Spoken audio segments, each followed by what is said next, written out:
What we're going to start taking a look at now is working with arrays in Java. And what I want to start off doing is kind of explain to you what an array is and why they're important. I think sometimes if you understand the shortcoming of a certain element of Java, or how it doesn't meet your need and how another part of Java can meet your need, maybe you'll understand a little bit better. So I like to present arrays first by defining, well, why do I even need an arrays? Then once we understand why we need arrays and what they're all about, we have to learn how to work with them. So we have to learn how to declare our arrays, construct them using some array construction techniques, as well as initialize their values and access the data within an array. So let's kind of start off with what I call the problem.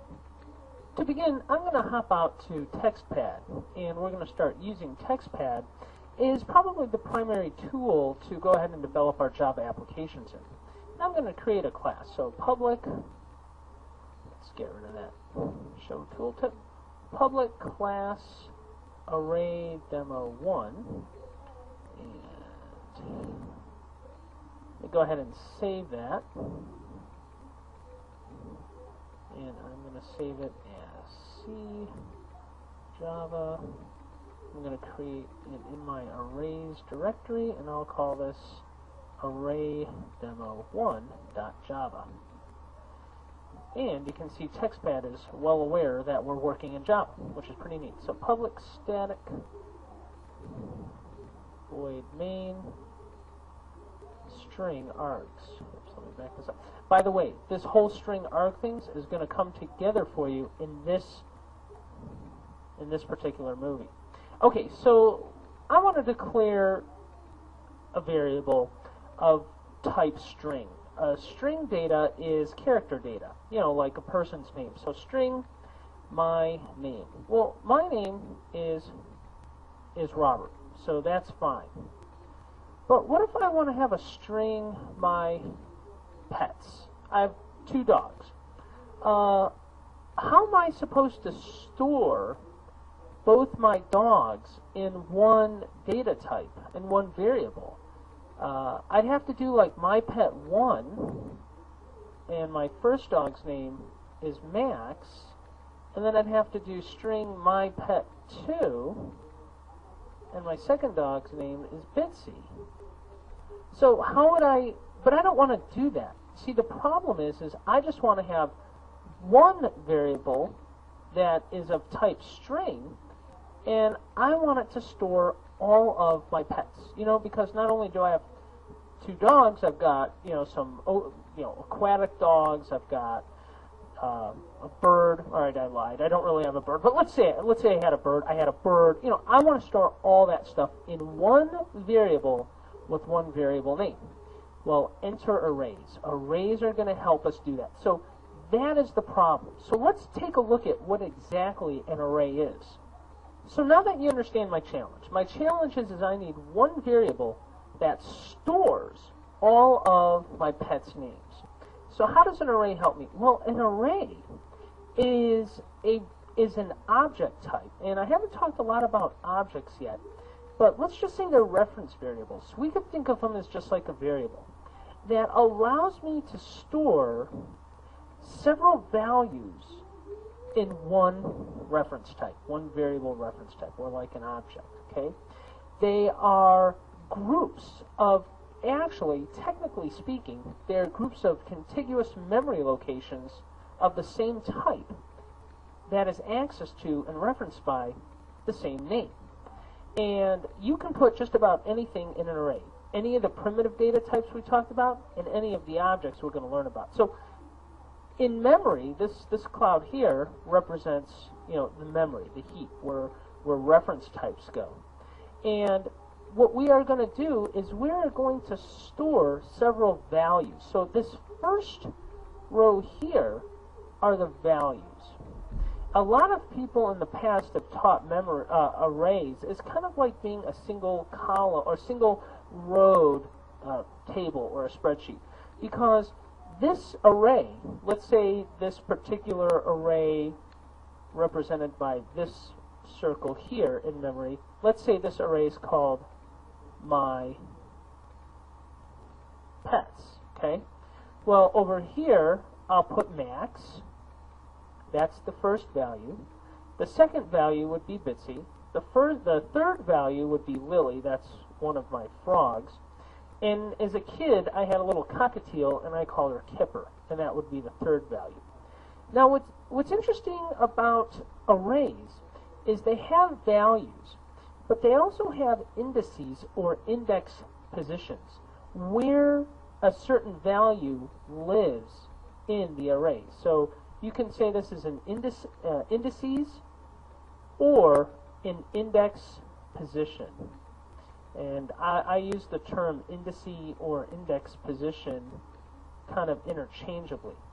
But let's say this value here, this first one, is my dog Max. Well, it's at position or index position 0. Arrays are 0 based. What does it mean to be 0 based? It means the first position is 0, the second position is 1, the third position is 2, the fourth is 3, and so on and so on. So that's the concept of what an array is all about. Okay, so now that we kind of have that idea, let's take a look at how we're going to start declaring and allocating arrays in our applications. So the first thing we're going to do is declare an array. And there's an interesting way of going about doing that. Now, when declaring an array, there are 3 rules you have to know about declaring arrays. So, declaring an array, and I'll say dash the rules. Okay. So, number 1, what is the first thing you have to kind of be aware of? When you declare an array, you have to understand that an array is an object, okay? So it's a reference type. We'll be working a lot with those shortly. 2, they store multiple values. 3, those multiple values are of the same type. So I'll say multiple values are of the same type. Okay, that's important to understand. In other words, you can't have one array that's an array of integers, strings, doubles, and booleans. They all have to be all booleans, or all integers, or all strings. Okay? Now, when we declare an array, we have to declare the array's type. And this is important. Like I was just saying, it only holds one type at a time. So is this an array of type integer, or booleans, or strings, or whatever? And then we use square brackets. Square brackets. So for example, we might have a integer of int, and I'll use my square brackets. Normally you don't have to, but I like to put my square brackets like right after. So int students ages, okay? Or, this is where too, I could say int students ages and put the square brackets there. Java gives us this flexibility. We do not have to put the square brackets immediately after the data type or after the name of the array we're declaring. We can put it anywhere. Now, it happens to be the most common and most recommended thing to do is to put the square brackets right after the data type, okay? So just so you know that. Now, like I say later on, I mean, we could even have a string, okay, which we'll probably play around with this one, string my pets. Now, observe. Look at this. String the name of an array. String and the name. So, some of you might be thinking, string args means that the main method, which is the entry point for all Java applications, takes as its input parameter an array of strings called args. And you would absolutely be correct if you thought that. That's exactly what's going on there. Now, we're not just limited to single dimension arrays. Okay, these are single dimension arrays. In other words, let's go back to our picture here. This is a single dimension array is just one set of values, one row of data. But we could have multiple dimension arrays, like 2 or 3 or 4 or however many dimensional arrays, where we have a single array, okay, but it kind of is an array of several other arrays. So here I've got an array, my array, which has this array stuck in the first set of brackets here, and this array stuck in the second set of brackets here. And when we declare a multiple dimension array, like a 2-dimensional array, something like that, it looks like something like